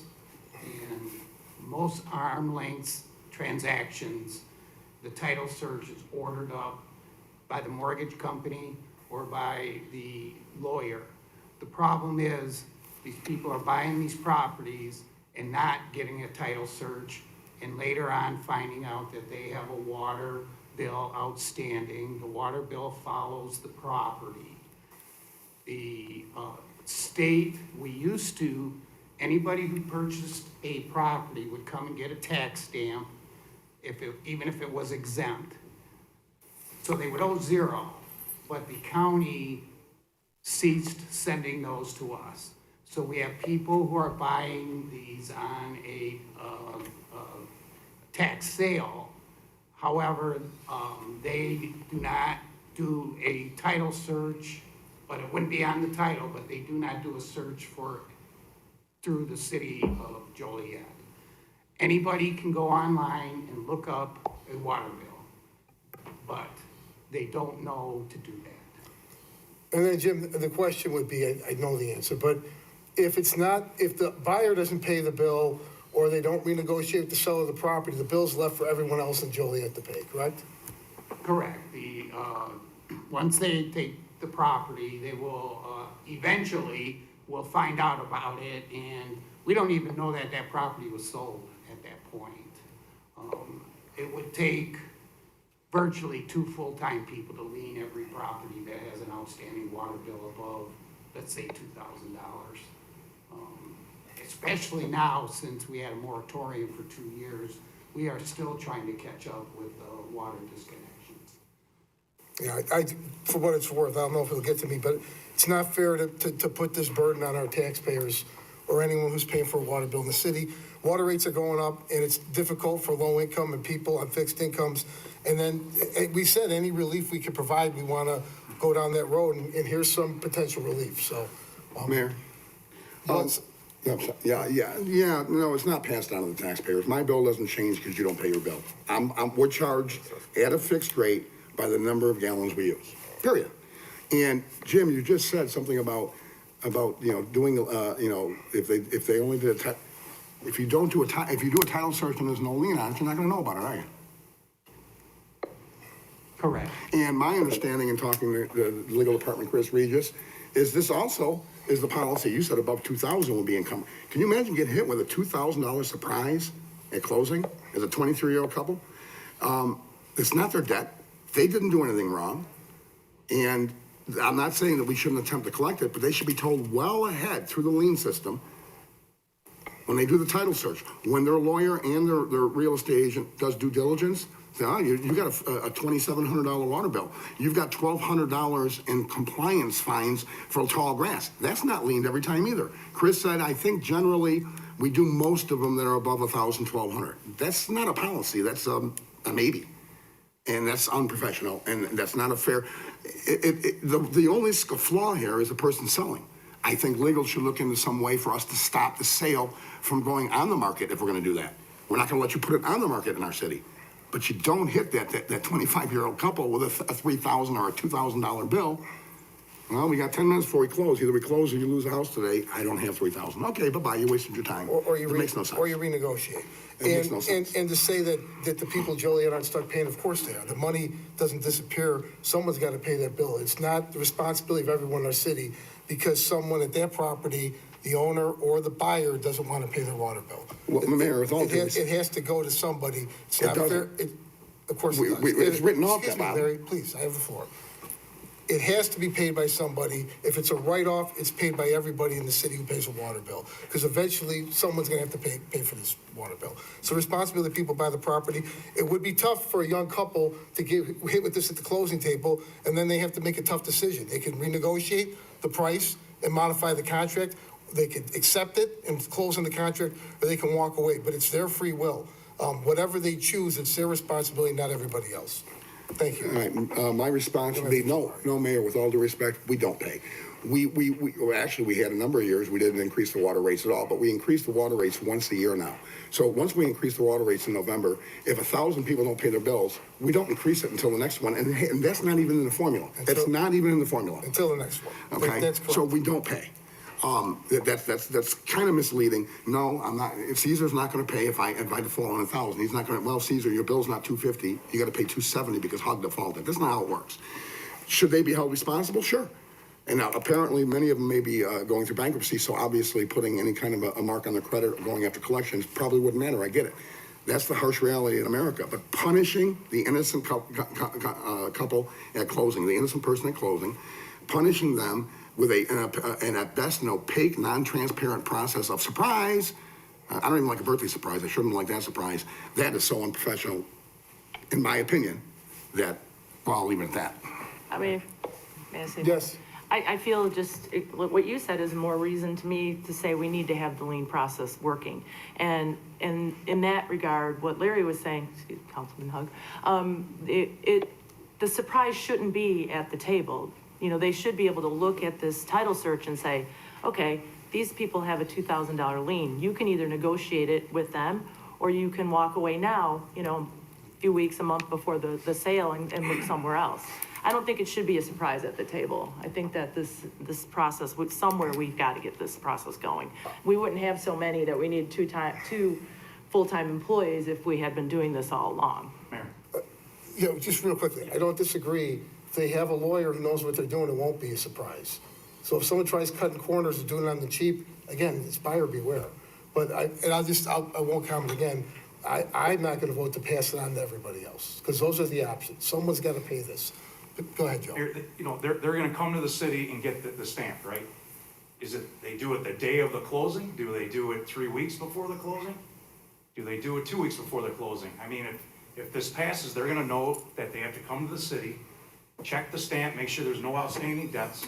And I hear what you're saying, Councilman Hug. I pass it on to a newlywed, with a baby. I hear what you're saying, but I just think if the realtors could come in 2-3 weeks prior, find out what is outstanding, if anything, this will eliminate all this. Mayor? Yes. I appreciate that. That's one way to look at it, that we can have the realtors and their customers do our city staff job. I got it. Any other comments? Mayor, I have a question. Yes. So for our new water source program, we're obligated to bring our non-metered consumption down to a certain percent. These outstanding balances, is that being factored into that amount? And does that impact that in any way? I can answer that. Go ahead. What we're comparing when we do look at our water loss is what we produce and what water goes through the meter. So it's not what we produce and what people are paid. So we actually have a measurement from they're called census meters, and that reads the meter in your house, for example. So it's not what we're billing. There's a lot of water that may not be billed for one reason or another. If a person is buying at the tax sale, my advice to them is always hire a title company. They have a list, even though it's not a lien. When you buy that, you hire that company, they will call us first, and they will call code first. However, a lot of people buy it at the tax sale and do not do that, and then later on, quite frankly, we find properties that are sold a year after because the county refuses to send those people over here to at least get a zero charge transfer stamp. So a lot of these transactions, we don't even know they happen until maybe the meter breaks or they get shut off for non-payment or something like that. Is there a motion to approve Council Memo 465-22, an ordinance amending Chapter 28, Article 14, Real Estate Transfer Tax, Sections 28-255, 28-258, and 28-261, Ordinance of the City of Joliet Code of Ordinances? Motion to approve. Second. The motion seconded to approve. Councilman Clement? Aye. Councilwoman Gavin? Yes, I need to refer to Sabrina for just 1 second. I need a correction. And Sabrina, I need your guidance on this. On 464-22, I need to rescind my vote on that. Am I in proper standing, or what do I need to do before I cast my next vote? We can make a record we can make a notation, a record, the city clerk can, that you're rescinding your motion, I'm sorry, your vote, or changing your vote? I'm changing my vote to aye on 464-22, okay? And for 465-22, my vote is no. Councilman Guerrero? I'll vote aye. Councilman Hug? No. Councilman Morris? Aye.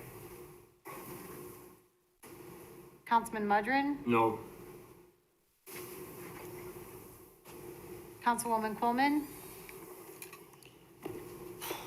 I've been sitting here contemplating this, and I hear everybody's comments and arguments. But all due respect, Mayor, what you said about people not getting an attorney on the cheap. A lot of times, some people will, when they're purchasing a house, they can't afford an attorney, so the attorney of the seller will say, "Oh, I'll help you. I'll get you through this," and they're believing it, and then, like everybody says, then there's the surprise, because not everyone can afford an attorney. So I was originally for this, and if we can find a different way to collect those monies with the lien, I'm gonna have to vote no for this. Councilwoman Reardon? No. Motion failed, 3 ayes, 5 noes. Under resolutions, Council Memo 467-22, a resolution appropriating Rebuild Illinois bond funds for Amendment Number 1 to the Phase 2 Professional Engineering Services for the Theodore Street Widening Improvements Project, Project 1A, Droughton Road to Westmere Parkway, to V3 companies in the amount of $79,417. It's recommended said resolution be adopted. So moved. Second. Been motion and seconded to approve. Councilwoman Gavin. Councilman Guerrero. Aye. Councilman Hug. Aye. Councilman Morris. Aye. Councilman Mudrin. Aye. Councilwoman Quillman. Aye. Councilwoman Reardon. Aye. Councilman Clement. Aye. Motion carried. Council Memo 469-22, a resolution adopting an amendment to CDBG agreement, Senior Services of Will County. It's recommended said resolution be adopted. So moved. Second. Been motion and seconded to approve. Councilman Guerrero. Aye. Councilman Hug. Aye. Councilman Morris. Aye. Councilman Mudrin. Aye. Councilwoman Quillman. Aye. Councilwoman Reardon. Aye. Councilman Clement. Aye. Councilwoman Gavin. Motion carried. Council Memo 470-22 was previously removed from the agenda. Next is the city manager's report. I'm going to, I don't have anything to report at this particular time, so I was hoping to have some news today about an exciting project for Joliet, but the real estate agents held that up, so we're going to have to hold off on that for a bit. So hopefully next council meeting that'll be concluded. Thank you. Next is new business, not for final action or recommendation. Joe? Betty? Nothing, sir. Caesar? Larry? Terry? Pat? Jan? Just to reiterate, I want to bring up the new business for the city, if we can do something about the Safety Act as home rule. I think we should really get going on that and see what we can do to support our police department. Sherry? No. Okay. Couple things. Let me get this out of the way. Councilman Mudrin, in light of the recent revelations that have come forward regarding some of the financial transactions you made on behalf of your business with either government entities or entities that get money from the city, I don't think it's proper at this point to keep you as chairman of the finance committee. So if someone on the council could contact me, I will promote someone currently on the committee, but I need a third member of the finance committee. So in the next 2 weeks, if someone could let me know, I'll be happy to do that. I'll be happy to do chair. I need a third person for the committee. I'm just safer chair. All right, number two, and Jim, this may have been what you were referring to. We took a trip on August 17th to Pittsburgh. That's correct. We met at the U.S. Steel headquarters with some of the high-ranking officials there. I believe we're gonna have good news to report in the very near future regarding that. Right. I think over the holidays, they got kind of stymied. And so one of the primaries that needs to sign off on that final agreement was out of town. Okay, so we're working on that, and So, but they have indicated that they will sign it as soon as they return, so, but we'll make a formal announcement then, but this is good news and something our city has pursued for many, many years, so that's good. Finally, this weekend, starting Thursday night through Monday morning, for the next 8 weekends, there's gonna be significant construction going on I-80. And to break it all down, the bridge over the Splings River is gonna be reduced to one lane in both directions. So myself, the city manager, our police chief, Chief Blasky and Chief Carey, all met with IDOT representatives, Jose Rios. I spoke with the governor's office, who followed up with a phone call today, expressing our concerns about what's gonna happen locally in Joliet. What we've asked for is for traffic to be diverted, if it's coming westbound, to be diverted at 355 north, unless it's local traffic, or if it's coming eastbound, to be diverted at I-55 north or south. That was rejected by IDOT. We also have requested that there's signs at every exit urging people not to get off I-80 except for local traffic only, and try to educate motorists that if they do get off, for example, if they're coming, that they're backed up in New Lenox, that they don't get off on Route 30, because as we know, with the Cass Street Bridge being closed, there's no access over the bridge. So we certainly don't want a bottleneck anywhere in our city, but especially when they get to the river and they don't know how to get westbound over the river. So we have another meeting scheduled with IDOT this week. This is something, Chief, I know you and your traffic division are gonna monitor on the spot. and we may have to make some spot decisions. This isn't, we all know, if there's an accident on I-80, it'll go down to one lane or maybe less, and it spills over into Joliet. But usually in an hour or so, it gets cleared up. This isn't gonna get cleared up. It's gonna go for 4 days, every weekend for the next 8 weekends. So I definitely commend IDOT in the state of Illinois for finally paying attention to our local roads. We all know they need the work, but we have to make sure it's done responsibly. We cannot let Joliet get gridlocked in the process. So I'm just putting it out there, letting our people know what we've done here at the government level. And this is something, again, we have another follow-up meeting with IDOT, and we're gonna be monitoring, and certainly after the first weekend to see what happens on that road. So just wanna let everyone know, give an update on that. And we may wanna consider press releases, again, urging people about what's gonna be happening on I-80. One final thing, IDOT is anticipating backups all the way to the Indiana border. They plan on trying to educate motorists about I-57 and alternate routes. So this isn't a Joliet problem. They understand how far this could back up, taking 80,000 vehicles a day and putting them on one-lane roads, and that's what's gonna happen. So we'll stay tuned, but I want to give everyone an update on what we're doing at the local level. Chief, if you have anything to add, if not, I'll let my comments stand. Okay, thank you. Thank you, Krista. Next is public comments. Council, Mayor, agree to disagree. Everyone knows me. I wear several hats throughout this city. I've always respected everyone for their decision, whether I agree with it or not. And I will still respect you. Tonight, there was a decision made, and I respect you, and I will moving forward. Staff as well, I work with staff, and I agree and disagree. That's what it's about. That's what fair government is about. My employer has nothing to do with my passion for the people. I will always speak my truth and their truth, no matter what. I think there were some things I said tonight that were just false. I've talked to the city manager. He knows I've talked to him about our project moving forward, and I understand what he has done and what the city has done. And never would I take that lightly. I love this city. If I didn't, I wouldn't be here wasting my time. Mayor, yes, you appointed me, and I respect that. But you also have to respect my opinion. And if you have an issue with me, let's talk. It's all about agreeing to disagree. You said that once before, you don't think I'm a liar. I'm not. Have a good evening. Thank you.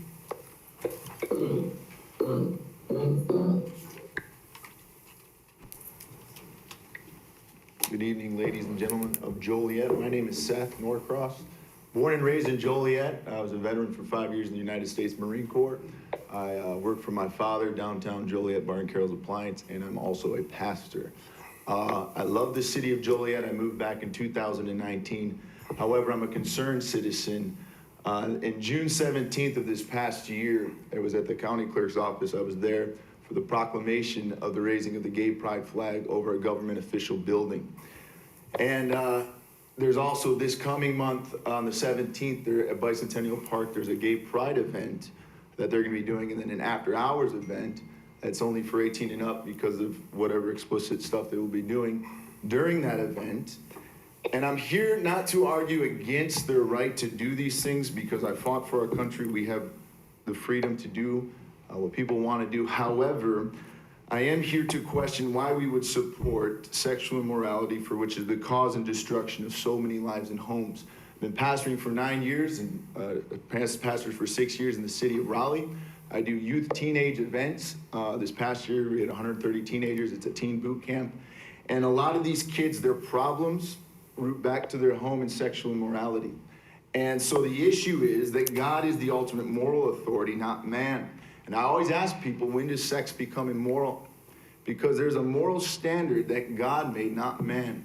And sex outside of marriage, according to Hebrews chapter 13, verse 4, the word of God says marriage is to be held in honor among all, and the marriage bed is not to be undefiled, for God will judge the sexual immoral and adulterers. So this isn't just against homosexuality or the LGBTQ movement, but also anything outside of the marriage bed. I married my wife 10 years ago. Listen, I came from a lifestyle of sexual immorality, pornography, lust, but I got saved by Jesus Christ. I gave my life to the living God when I was still a Marine. My wife and I, amen, God healed my heart, healed my life. We courted for 1.5 years, and our first kiss was at the altar. That was my wife's first kiss ever. And from that, we've been married for 10 years, and God has done a miracle in our marriage. We love each other now more than when we were married, when we first got married. But what you see in our society and culture, and I counsel marriages, I see this happen all over the place, right, is the broken home, and this is rooted in sexual immorality. And so the issue of the gay pride flag is that it represents sexual immorality.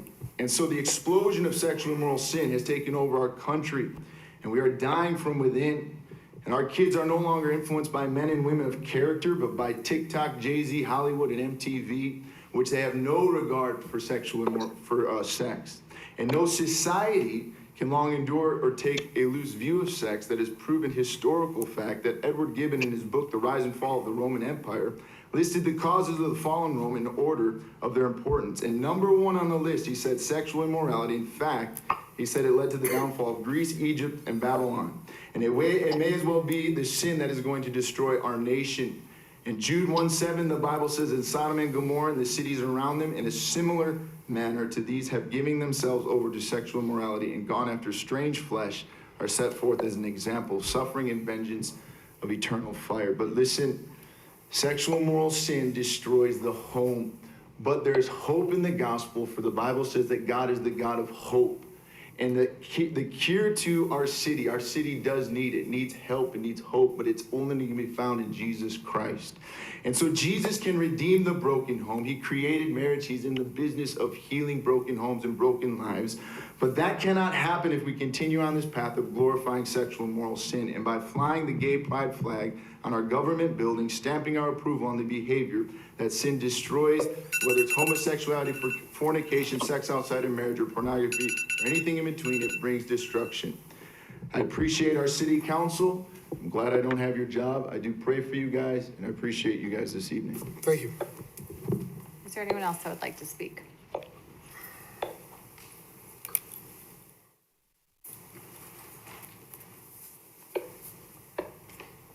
How you doing today? Carl Farrell, community organizer. I just had 2 things real quick. So last year we were in negotiation with the former police administration, and the one before that also, about the Citizens Review Board. And so we had sent multiple documents over to them. In February, they had finally sent the document back over to us that everybody kind of agreed on. It kind of got lost in the mix somewhere with the transition when Chief Evans came. I called him before he wasn't aware of it. I was brought up to speed, I think, by Brown. Brown said that Sabrina has it now. Christine has reached out to you a few times via email, and we haven't gotten a response back yet that I know of. No. So tomorrow, I'll call you, and maybe you can get that document over to Brown so we can resume that, and make sure that we bring that to some kind of finality. We don't want to just leave it out there. That was kind of important to us. We worked real hard on that. Second thing is, I heard you talk about the Safety Act twice tonight. I also heard our state's attorney, talk about that Safety Act 2 times, once on TV and another time I saw him on Facebook Live. And the things that he was saying were pretty untrue. He was saying that the cashless bail system would release all of the inmates that are currently housed in the Will County Adult Detention Facility. Well, that's not what HB 3653 did. HB 3653 had a number of things in it. One was the requirement for all police jurisdictions to get cameras for their officers by a allotted time. I believe we have to the end of this year here. I think it was 2022, based on the census, the population. But what it also does, HB 3653, it diverts low-level drug crimes into substance abuse programs and treatment programs. It does things such as requires more investments in officer training in mental health and officer wellness. So it does a number of things. But violent crimes and higher level offense crimes, they don't get a cashless bail. what they get is a detention hearing where they at that hearing, it would be decided if they have to stay incarcerated until the time of their trial. So that would actually take more violent offenders off of the streets. So I mean, the truth is like I just like the truth or something about that. So with this bill, because this is a bill that one of the organizations that I'm part of worked very hard on. They helped pen the Breathe Act, which is a large percentage of this bill is the Breathe Act, and so that's what's happening. It wouldn't be the cash bail system wouldn't allow everybody or anybody to commit a crime and then not have to be incarcerated. What it would do was the low-level drug offenses and non-violent offenses, those people who couldn't afford, like some people sit in jail sometimes for 7 to 8 months for $300, $500 bonds that they can't afford, right? And that makes no sense because at that point in time, their life is just stagnant when really they might just need some help. So that's why this bill incorporates diverting the incarceration of low-level drug crimes into substance use programs and treatments, along with treatments, so we can get those people back to being productive members of society. So, all right, if it's any more questions on HB 3653, if I'm allowed, I mean, in 2 weeks I could come back, and if you give me 5 minutes, I could bring more specifics. You know what I mean? So You can do public comments at the beginning or the end of the meeting. Okay. Thank you.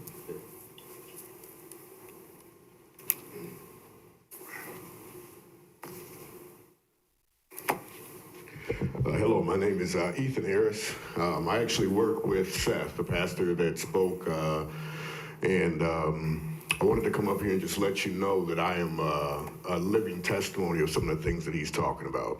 A little bit over a year ago, my mom passed away due to cancer. I grew up in the area, and I moved some years ago. I was living in Georgia. She passed away. I came home, and I due to the grief of loss and everything like that, I found myself at the bottom of an alcohol bottle. Really bad. I mean, it wasn't much time during the day that I was sober, okay? And I met Pastor Seth. Pastor Seth showed me love. He did not support me in my lifestyle, okay? Support is when you can give someone aid and help them along the way on the path that they're traveling on. So it wasn't support that he gave me. It wasn't support that I needed. I didn't need support on getting to a liquor store. I needed love. I needed truth. And what he gave me was love and truth. And so I stand today before you as a man that has been delivered. Okay, I didn't take 12 steps.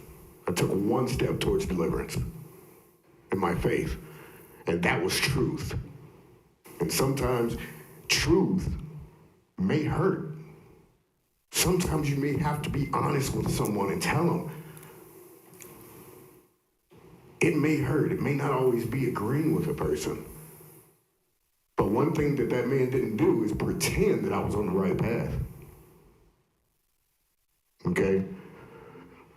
So, just to continue, the gay pride flag flying over the city, maybe the city of Joliet should show love instead of support. That's what support looks like. Let's show some love. Thank you. Anyone else?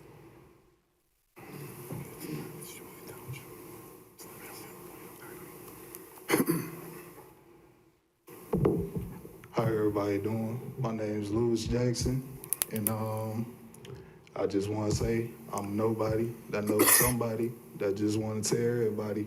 I want to tell everybody about the good news about Jesus Christ and just how he saved my life. I was a liar, I was a fornicator, I was an adulterer. But when I gave my life to Christ, all that changed. And one thing about it, when we want to follow God, there's rules that he has set. Just like when we have a household, if somebody wants to come into our house, we have rules in those houses. And God has the same thing. And I know there's some of you right now that believe in God. But one thing about it, If you're afraid to stand by God's word, he's not going to stand by you. If you're ashamed of God's word, he's going to be ashamed to stand by you. And a coward will not inherit the kingdom of heaven. So we have to take a stand, and we can't support the ways of the devil. Because one thing about it, the world has perverted the word lust. The word love. And the word love and the love that the world has is really lust. So when we support the LGBTQ agenda, we're supporting lust and not love. Love is patient, love is kind, love holds no wrongdoings against people. Love doesn't dwell in sin. So we have to start going back to love, just like how my brother said. And one thing about it, this is not my truth, this is not his truth, this is not his truth. This is God's truth, and God created us all. He created this very ground that we're standing on right now. So we stand here as men of faith to support our God and his word, because he's here with us right now, and he supports us. Thank you. Thank you. Anyone else? Next is mayor and council comment. Oh, I apologize.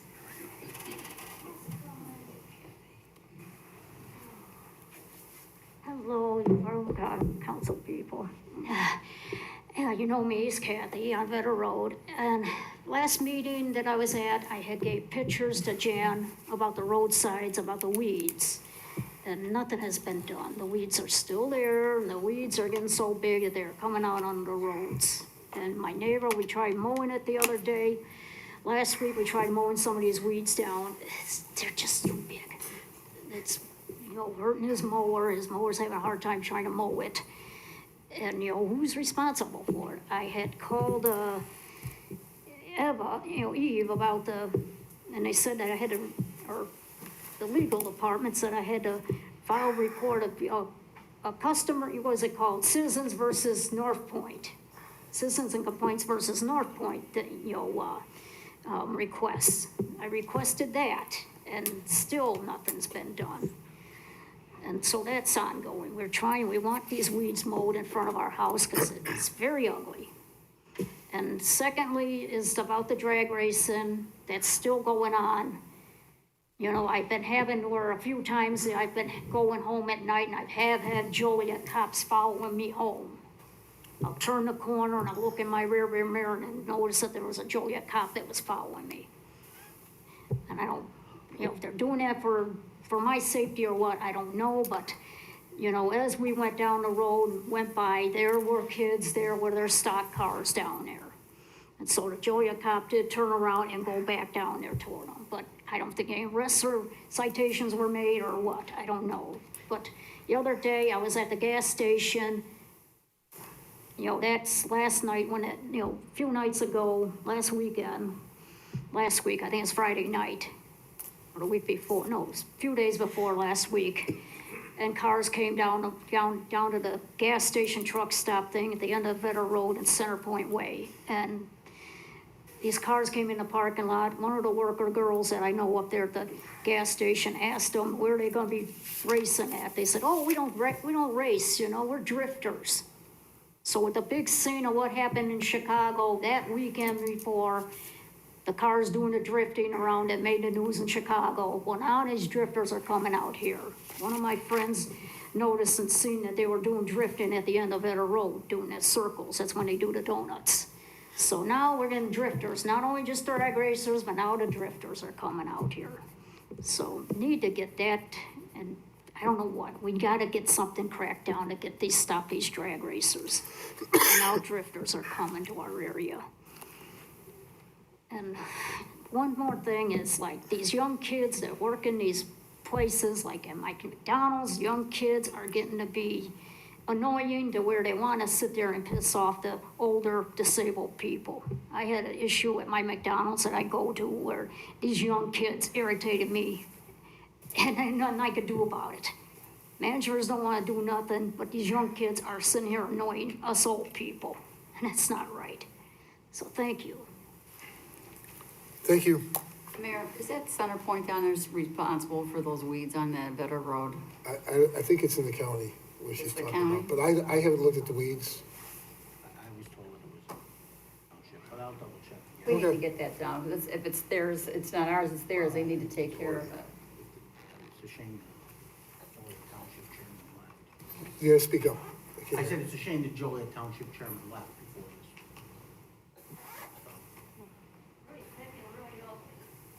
Okay. So it's the Joliet Go ahead. Township that's responsible? I'm gonna double Is that check. it? Okay, thank you. Is there anyone else who would like to speak? Seeing none, next is mayor and council comments. Joe? No. Betty? I have nothing, sir.